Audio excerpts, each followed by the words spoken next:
I've been going to the same gym for about 2 years now. I'm not a fitness influencer or anything, just a regular woman who likes to work out, sweat, and go home. I wear what's comfortable. Old t-shirts, leggings that have seen better days, and sneakers that could probably use an upgrade. Nothing flashy, nothing attention-grabbing. I go to work out, not to perform. But apparently that was enough to make me someone's target. This whole story started on a random Tuesday evening. The kind where I was already exhausted from work but dragged myself to the gym because discipline was supposed to matter more than motivation. The place was moderately crowded, the usual after-work rush. I grabbed a treadmill, popped in my earbuds, and started my usual jog.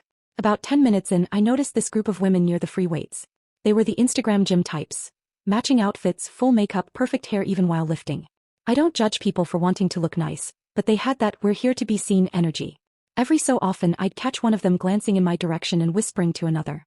I brushed it off at first. Maybe I was being paranoid. Maybe they were talking about something else entirely. Then as I was switching from cardio to stretching, I heard it, clear as day. Some people really shouldn't wear leggings like that. And then a stifled giggle. I froze mid-stretch. They weren't even trying to be subtle anymore. I didn't say anything. I just went quiet. Because here's the thing. I've learned that silence unnerves bullies more than confrontation sometimes. So I just looked at them for half a second, smiled faintly, and went back to my routine. But internally I was boiling. Not just from embarrassment, from that raw mix of anger and humiliation that hits you when someone decides you're an easy target. I finished my stretches, grabbed my water bottle, and headed toward the squat racks. And wouldn't you know it? The same woman, the one who made the comment, followed me there. She was tall, fit, and clearly proud of her reflection in the mirror. Her name, as I later found out, was Tara. She gave me this fake sweet smile and said, "Hey, are you using this rack?" I wasn't. I nodded politely and she stepped in, but then she glanced at my sneakers and smirked. Those must have been through a few marathons. I wanted to respond. I really did. But instead I just said, "They get the job done," and walked off. I spent the rest of that workout feeling half invisible, half furious. I've been through my fair share of insecurities, body image, confidence, all of it. But that night brought it all flooding back. By the time I got home, I couldn't even enjoy my post-gym meal. I replayed her voice in my head, the laughter, the looks. And then I thought, why should I feel small in a place where I'm just trying to better myself? That's when the idea started forming. Not revenge exactly. Just a reminder that people like her aren't as untouchable as they think. The next day I woke up early and did something I hadn't done in a long time. I planned my outfit for the gym. I pulled out my good leggings, the high-quality compression ones I'd bought during a big sale but never wore because I didn't want to look like I was trying.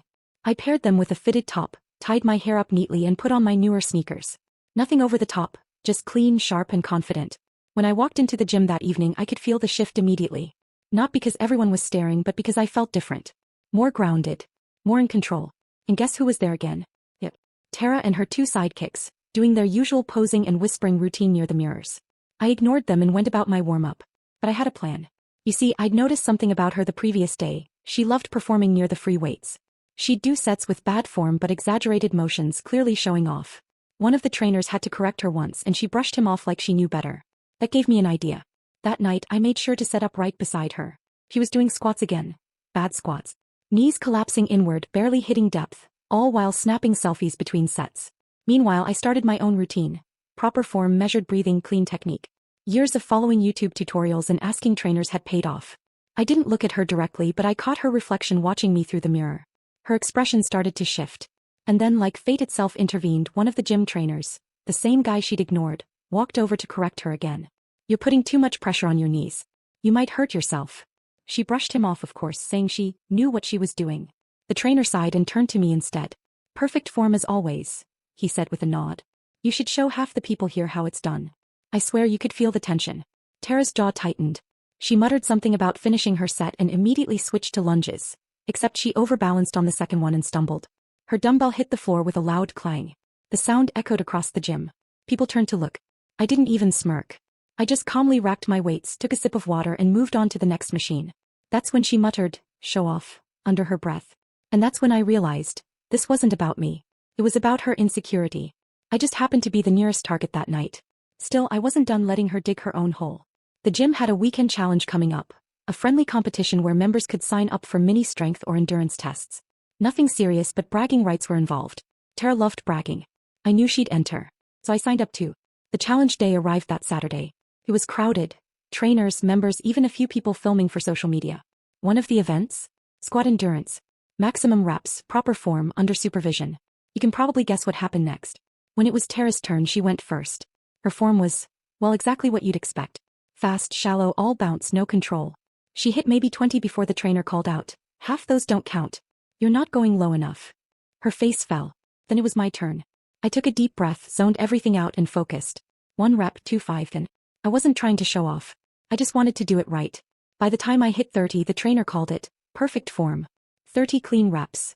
People actually clapped. Not like a standing ovation, but enough to make me blush. I stepped back, legs shaking, heart pounding, and looked up. Tara was staring at me red-faced, pretending to scroll through her phone. I didn't say a word. I didn't need to. That's what made it so satisfying. By the next week, she toned down her behavior completely. No more loud commentary, no more side-eyeing anyone's outfits. She even started nodding at me occasionally, fake friendliness but still. Progress. I learned something that day. People who mock others usually do it to distract from their own insecurities. The best way to handle them isn't to argue or stoop to their level. It's to let them embarrass themselves by their own behavior. And in that gym, surrounded by mirrors, she finally had to face herself. Literally. After that weekend challenge, things at the gym shifted in ways I didn't expect. The next time I showed up, I didn't feel invisible anymore. Not because I suddenly became some gym celebrity or influencer, but because I'd finally stopped walking in with that nervous energy that made me shrink into myself. I started to notice little things, like the way other regulars smiled or nodded at me when I came in. People I'd never talked to before started asking questions about workouts or complimenting my consistency. It wasn't about appearance. It was about energy. But as for Tara, she didn't take the loss well. The next few days she tried to act like nothing had happened. She'd still show up in full makeup and matching sets, but her usual crew had gotten quieter around her. One of her friends even started chatting with me once or twice after class, which clearly didn't sit well with Tara. At one point I overheard her telling someone that the squat challenge was rigged, that the trainer favored me. I almost laughed. It was such a predictable defense. When you can't accept failure, you rewrite the story to make yourself a victim. I ignored it. For a while. Then one evening about a week later she walked up to me in the locker room. I was tying my shoes when she leaned against the bench near me and said with this fake polite tone, "You've been working out here a long time, huh?" I looked up cautious. "Yeah. About 2 years." She smiled, but it wasn't friendly. "I guess consistency really pays off. Not everyone can keep going without results, you know?" That one hit differently. I just stared at her for a second. I wasn't sure if she was trying to be insulting or fishing for some reaction. Probably both. So I stood up, shouldered my gym bag and said, "You're right. Consistency does pay off. You should try it sometime." Her smile froze. I didn't wait for her to respond. I just walked out. That moment felt small, barely a confrontation. But it changed everything because I didn't go home and replay it in my head 100 times. I didn't overthink it. I just let it go. Over the next month things calmed down completely. Tara started coming to the gym less frequently, and when she did she avoided eye contact. Her friends splintered off. A couple of them joined other workout classes and the whole mean girl vibe faded from the place. Peace. Finally. Until one random Thursday. I was in the middle of my workout, mid-set on leg press, when one of the newer trainers came over. He looked nervous. "Hey, I just wanted to check something with you. Have you been, recording in the gym lately?" My stomach dropped. "What? No, of course not." He nodded, looking relieved. "Okay, yeah, that's what I thought. Someone said they saw your phone propped up on the bench earlier and I just wanted to confirm. You know, we have strict policies about filming without permission." I frowned. "My phone's in my bag. You can check." He looked and sure enough it was zipped in there, untouched. He apologized and I brushed it off, but inside I knew. That rumor didn't start on its own. I didn't have proof, but something told me Tara was behind it. She'd stopped mocking me publicly, but she clearly wasn't over whatever ego bruise I'd given her. Maybe she thought if she couldn't beat me at workouts, she'd try to humiliate me another way. That night I stayed after my workout and quietly talked to one of the staff I'd become friendly with. Let's call her Maya. I explained what had happened and asked if anyone else had reported similar rumors. She sighed and told me off the record that yes, someone had also complained that I hogged equipment for filming. That confirmed it. I asked if they had cameras in the main floor area and she said yes, for security. So I told her, if you ever need proof that I'm not filming, check those tapes. You'll see exactly what I do every day: workout, stretch, leave. She nodded, promising to clear it up quietly. And she did. Apparently, the management reviewed footage and found nothing of me recording anything, but they did find footage of someone else taking pictures near the mirrors while other people were in the frame. Guess who? Tara. The management didn't make a big scene about it, but they gave her a private warning. She didn't take it well. The next day she stormed into the gym red-faced, muttering something about jealous people trying to ruin her reputation. Her tone was loud enough that a few people noticed. She even looked directly at me at one point, glaring like I'd personally gone to war against her. I didn't respond. I just smiled slightly like before. And that drove her even crazier. Because the thing about people like her, they crave reaction. They need to feel like they have control over your emotions. When you refuse to give them that, they unravel. A week later she stopped showing up entirely. It wasn't until a month later that I ran into one of her old gym friends who casually mentioned that Tara had switched gyms across town. Apparently she told everyone she needed a fresh start because of the toxic people at her old one. I guess the irony was lost on her. After she left, the gym atmosphere completely changed. It felt lighter, more supportive. People started chatting more between sets, giving each other form tips, laughing. I realized how much tension one person's energy can create in a shared space. And as for me, I kept showing up. I didn't stop wearing my comfy clothes, but I also didn't hide behind them anymore. Some days I wore my old t-shirts, some days my newer leggings. It didn't matter. Because I finally understood something. Confidence doesn't come from outfits, makeup, or validation.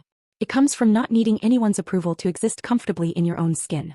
Months later, on a random scroll through social media, I stumbled on Tara's public fitness account. She'd been posting motivational reels with captions like, "Be kind to everyone. You never know their story," and "Gym girls support gym girls." I actually laughed out loud. I wasn't bitter.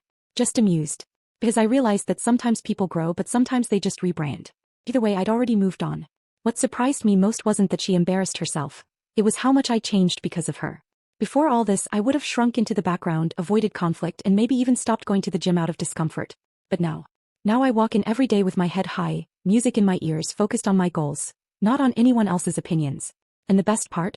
Every time I catch my reflection in those gym mirrors, I see someone who doesn't flinch under judgment anymore. Someone who learned that confidence doesn't have to shout. It just has to stand its ground. Because sometimes, the best revenge isn't a confrontation or a clapback, or even an apology you never got. Sometimes the best revenge is peace.